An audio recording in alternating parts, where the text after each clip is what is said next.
Leo. Alrighty, so hey everybody, thanks for coming. My name's Aleisha. I am the presenter for the DIY face masks event. I hope today's going to be informative and helpful for you guys. It can help stimulate your creative mind. A little bit about me, I'm a third-year film and digital media major. I've been an RA for about 2 years now and a PA for 1, and I also work at the sustainability office. So today's agenda, I'm going to go over skincare and self-care and the importance of skincare, along with skincare, self-care, and love languages, just a little bit. Today I'm going to go over the basic needs of your skin and common skin types, and then go right into key ingredients for face masks, along with popular and trendy ingredients, and then show you my recipes for dry, dull, or oily skin, talk about some helpful tools that you could use while making these face masks, and then go into like other mixtures that you can use with your leftovers. Start off, I have done a face mask event in the past, and sadly with COVID, we can't recreate the same environment, but hopefully we can create the same sort of vibe. It was really popular and a lot of students attended it, so I hope you enjoy this presentation as much as they enjoyed the event. The event basically was where I would like cut up a bunch of ingredients and put them on a table, and residents would come in and scoop some out with like a spoon, mix them up, make their own face mask while watching a movie, and then talk about the effects, and then take their face mask home. So obviously we can't do that because of COVID, but I'll be talking about the same sort of things I talked about then, and this was a flyer I used for the event, so you can take a look at that. So I'm not totally speaking out of my butt. I kind of know a little bit about what I'm talking about, but yeah, there's my background. So even though skincare is super trendy right now, it has very real benefits, but unfortunately these benefits can be exploited for profit since a lot of people want the best for their skin, but don't really know where to start. Most people will follow the loudest voice, and unfortunately the loudest voice could just be a profitable company that wants to exploit their customers for money. This has both pros and cons. The pros are there are a lot of online resources. There's a bunch of instructional videos and blog posts, and it's really easy to learn on your own and start experimenting with skincare and figuring out what works for you. Some of the cons are that there can be harmful and dangerous info online, and corporations can easily encourage the use of harmful ingredients for monetary gain and easy marketing. I think skincare is a super like clickable topic, so people will like often use keywords in like blog posts to get people to click on them and then try to sell a product that might not be the best for you. So make sure you do research before you put anything on your face.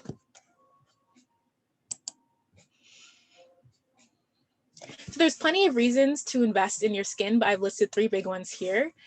Your skin is your largest organ, and its derivatives, which are hair, nails, sweat, and oil glands, make up the integumentary system, which protects you from bacteria, chemicals, temperature, and sun exposure.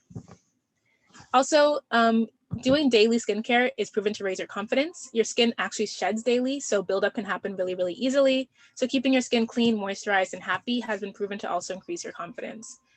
Another note, happy skin equals happy, or happy mind equals happy skin, meaning that if you're super stressed or tired, your skin will often show that you're stressed and tired. Whereas if you're usually happy or well rested, your skin will maybe produce a glow and show that you're pretty happy. Sorry about the noise in the background there. Finally, practicing regular skincare can help you be aware of your body's needs. In fact, the placement of acne or facial discoloration can actually inform you of what organs need assistance. For example, dark circles could be a sign of liver function, and jaw pimples could be a sign of stress. Isn't sound bothering everybody? I could close my window if it is. Just let me know. Okay, cool, thank you. So here I've included a acne face map to let you guys know like where acne is usually placed based on certain maybe functions not working properly, or even hair products or skincare products that are irritating your skin. Obviously, this isn't like a proven science and it's different for everybody, but like you can take a second to kind of just like mull over like what some people say happens in certain areas. For example, if you have hairline acne, that could be hair care products that are irritating you, versus jawline acne, that could be diet and hormonal imbalances. So I'll give you like a few seconds to kind of like look it over, maybe like kind of compare and contrast like where your acne is, if you have any, and like where the map says like what that means for you. So I'll give you like a few seconds.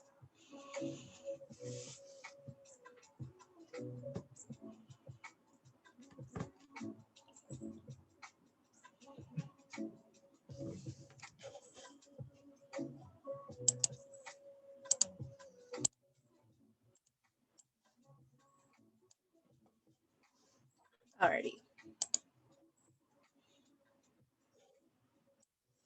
There's also a pretty big integration of skincare with love languages. If you have the physical touch and quality time love language, skincare might actually be more effective in making you feel good than people with other love languages. Of course, it's been proven that skincare can make everybody feel good, but if you specifically have quality time or physical touch love languages, doing skincare can actually make you feel a little bit more rested and better about yourself. If you want to learn more about love languages, I'll be talking more about it today at 3, so come on back with the same link and we'll talk about it then more in depth. So there are a few basic things everyone should have in their skincare routine. Not everyone has time to like make their own DIY mask every day, which is totally fine and understandable, but people should have their own basic skincare routine, and this is what you should have in it. You should start with a non-oil stripping face wash because your skin produces essential oils, and over time will sometimes, oh my gosh, let me restart. Your skin produces essential oils and sometimes overproduces them when a face wash strips it dry. Overproduction can lead to acne and excess dead skin. When I talk about essential oils here, it's different from essential oils I'll be talking about later on. Here, I mean the oils that your skin produces that your skin needs to continue doing its functions, whereas essential oils later are oils that your skin can use to kind of keep doing its function, if that makes any sense. Along with face wash, you'll want to get some exfoliation, which is the removal of dead skin, and allows your skin to begin the process of renewal and generally creates smoother, softer skin immediately and healthier skin over time. Next, we'll want to look into the right type of moisturizer, which can help you replenish your essential oils while also including ingredients like aloe, collagen, and vitamin C. If you have drier skin, you'll want a thicker moisturizer that can kind of rejuvenate the essential oils that your skin doesn't create naturally by itself. Whereas if you have oily skin, you'll want a lighter moisturizer that can give your skin the essential oils without clogging your pores. Lastly, a lot of people don't recognize that they need a sun protectant. Too much sun can damage your skin and actually initiate faster aging, along with links to skin cancer. People don't actually recognize that like being inside, you can also still be absorbing harmful UV rays because sun can bounce off of different surfaces and different lights and still be affecting your skin even if you're not outside. So even if you have like an easy 10 to 15 SPF sun protectant that you're going to put on while you're inside is actually really recommended to help preserve your skin from harmful UV rays.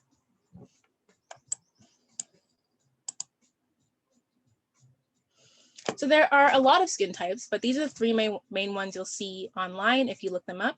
There's dry skin, which usually features tight patches, dry flakes or cracks, or dull with marks of discoloration.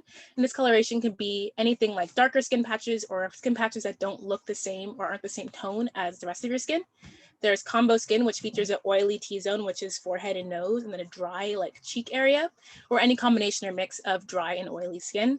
And then there's oily skin, which is usually acne prone. It can be moist and sweaty at times, and then like you often like sweat off all your makeup or something. You don't have to be at either end of the spectrum to be dry or oily. You could be anywhere in between and still consider yourself to have oily or dry skin. For example, I have dry skin, but I don't have dry flakes or cracks. Sometimes I'll get tight skin, but like I don't have dry flakes, but I still consider my skin to be dry. So you don't have to be on either end of the spectrum to not have dry or oily skin, but you could also have sensitive skin or normal skin, which is not pictured here. So just keep that in mind when you're thinking about like what we're talking about later on.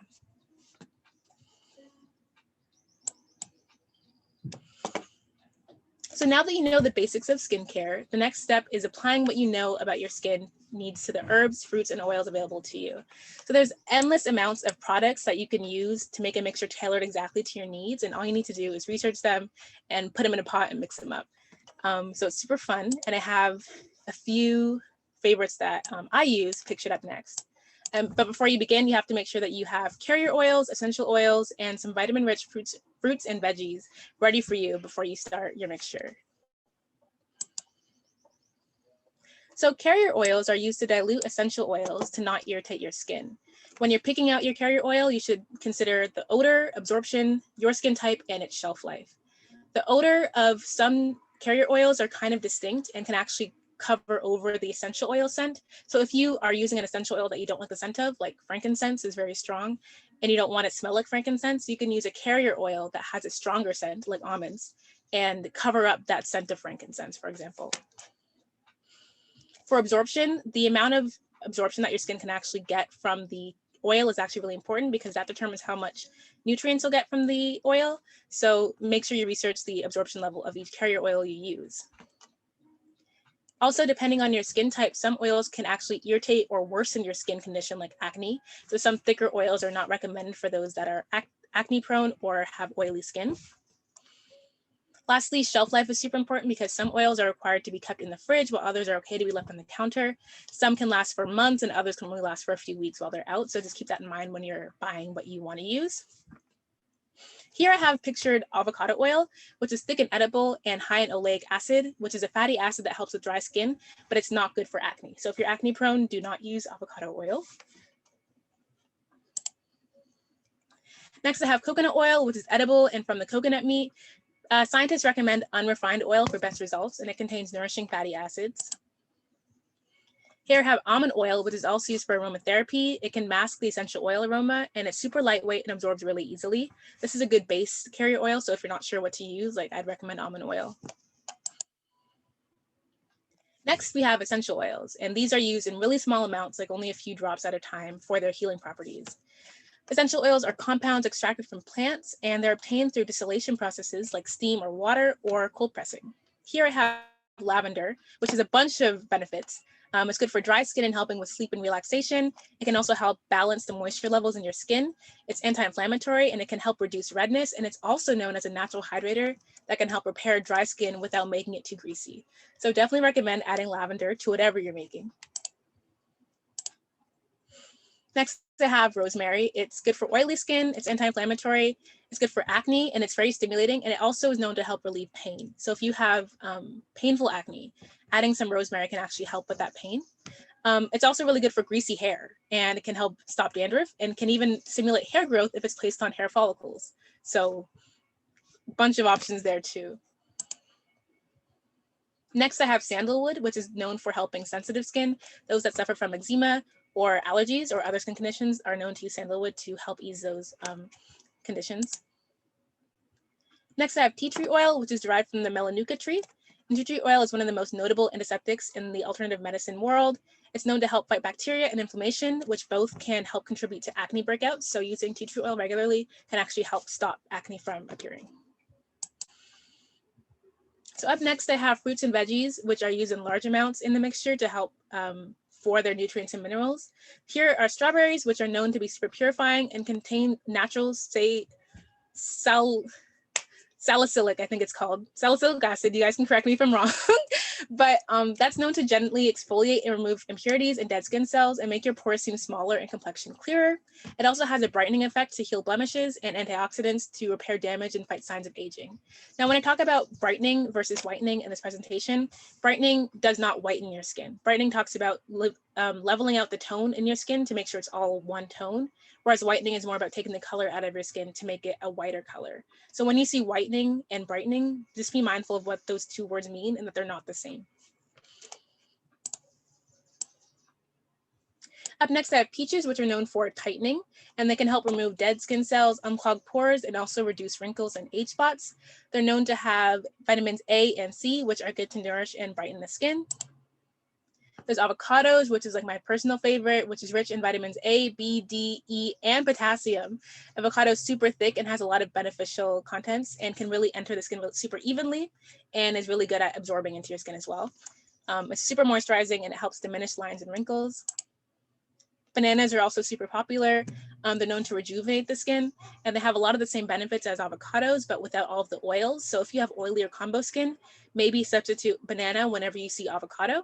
And bananas also nourish the skin, while the antioxidants within the bananas can help purify the skin. So for fun, I added some extras at the end here. So extras are like anything that don't really add too much to the mixture, but might kind of make you feel good. Some people will add these for scent. Some people add them for taste because I guess they want to lick it off like their face. I wouldn't recommend that, but do what you want to do. And but most of the times they do have some sort of properties that can help with your face, but it depends on how you use them and how long you have them on your face for. So here I have pictured cocoa powder and green tea, and both have very powerful antioxidants. And when you mix them together in a face mask, they can give you younger looking skin and reduce signs of aging. Up next, I have rose petals and powder, which are known for plumping and hydration, and then oat flour to soften and soothe skin. So please remember that experimentation is key. What works for me will probably not work for you, or it might not work for you. So please feel free to add in new ingredients and substitute your own favorite products. So I'm going to drop in the chat a link to my personal recipes, which will show up next. So here are two that I made for that event I was talking about earlier. The one on the left is a general hydration mask, and the one on the right is one specifically for dry skin. I made these two flyers a while ago, and basically they go over what we just talked about. Honey, avocado, and cocoa powder coming together for a hydration mask, and then avocado, honey, and oats for a more nourishing mask. And you can play around with how long you want to keep them on your skin for. It all depends on what effects you want for your skin, and I guess how you feel, of course, too. Up next, I have an oily skin hydration mask, which has lemon, carrots, olive oil, and honey. Olive oil is another really good carrier oil, and lemon is good for breaking through oils that are already on your face and helping to smooth and tighten skin, exfoliating dead skin cells, and even tightening the pores. If you have dry skin, lemon is kind of iffy because it could be too much for your skin sometimes, so just be careful of how long you leave it on your face for. But if you have oily skin, you're good. You're good.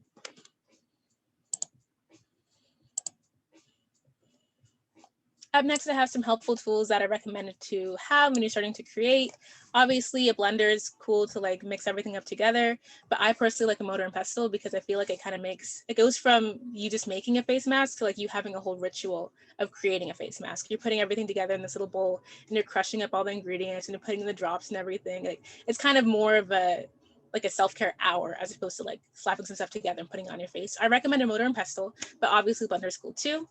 Either way, I recommend having a spatula with like the rubber tip so that way you can scrape everything out and then put it on your face really easily without having much left over in the bowl.